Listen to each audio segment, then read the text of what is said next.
is the real thing, then where is the line drawn between falsifying a few images and organising a fake, safe version of the entire event?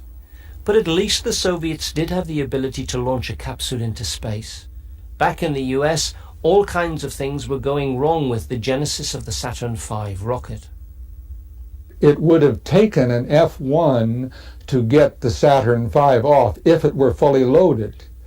But knowing the records that were made of F-1 failures, and particularly something known as combustion instability, which was a problem right up to the end, rocket engines have a great failing.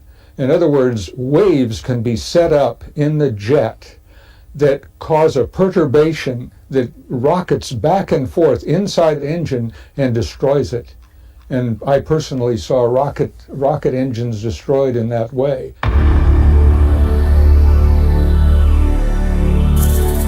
The V1 engine would have been much more reliable because it was a lower thrust.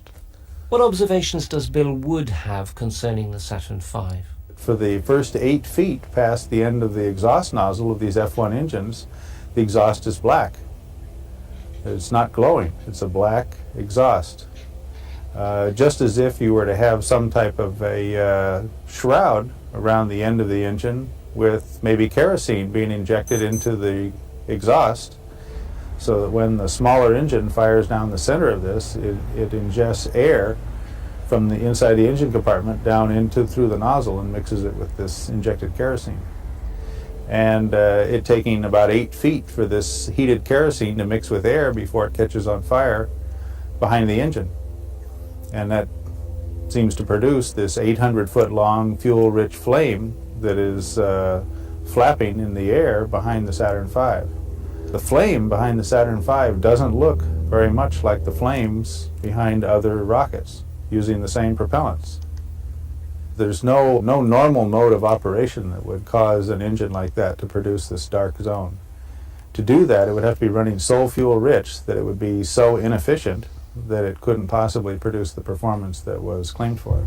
It's possible that they never really did solve the combustion efficiency problem with the F1 engine, and they decided that just for show purposes they would produce an engine that produced a giant flame, sort of like a huge flamethrower. And we all know that flamethrowers don't produce very much thrust.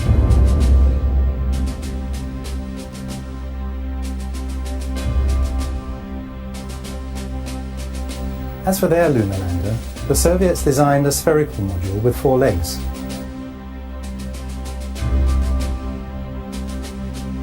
The Americans also adopted a 4-legged lander, but finally agreed upon an angular, tent-like craft. Basically, this was an arrangement of 2 engines stacked one on top of the other, with additional functions assigned to the angular spaces of the vehicle.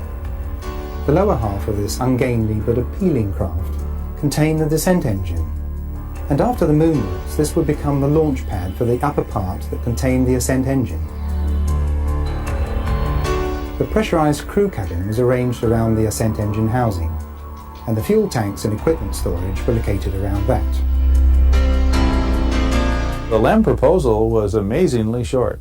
This was a 110-page document where Grumman proposed the entire LEM program, which is a $6.9 billion program. And that's an outrageously small document for anyone to submit and ask for $6.9 billion. There's no way that a reviewer could determine whether or not the contractor is going to accomplish anything worthwhile based on 110 pages of documentation for that size program. When I checked into 10 other programs of similar size, like the C-5A and large submarine orders or aircraft carrier orders, this type of thing, all of the proposals were between 5,000 pages and 86,000 pages, with an average of 38,000 pages. And yet we see this one standing there all by itself at 110 pages. And it appeared to me that this may have been a situation where they knew that if anyone checked, someone would say, well, in order to win this, you had to submit a proposal, right? So let me see the proposal. So they had to produce a proposal, but they didn't go to the trouble of producing one of decent length. A 110-page proposal is about appropriate for a $1.4 million program, which is 5,000 times smaller than the claimed LEM program. Now you wouldn't need a very long proposal if you weren't really going to build a LEM that really had to work. If you were going to be building LEMs that ended up in museums or on displays, then you could probably do that for a few $1,000,000, and that might only require a 110-page proposal. There were many problems for the engineers and astronauts during the development of the lunar module. On one occasion, Armstrong was nearly killed by the unpredictable trainer.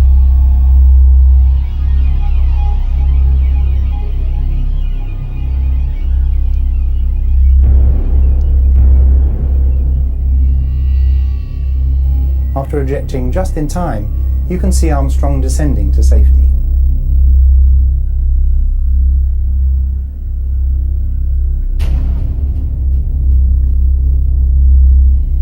The LEM's rocket engines were designed to perform one-off vital tasks. The advantage of using the fuels chosen for the LEM, unlike any other alternatives, was that they could be stored without special cooling, and on firing should ignite instantly. When the descent or ascent engine was activated, instant combustion would have been a must, and the two engines had to perform without a single hitch. The lunar lander descent engine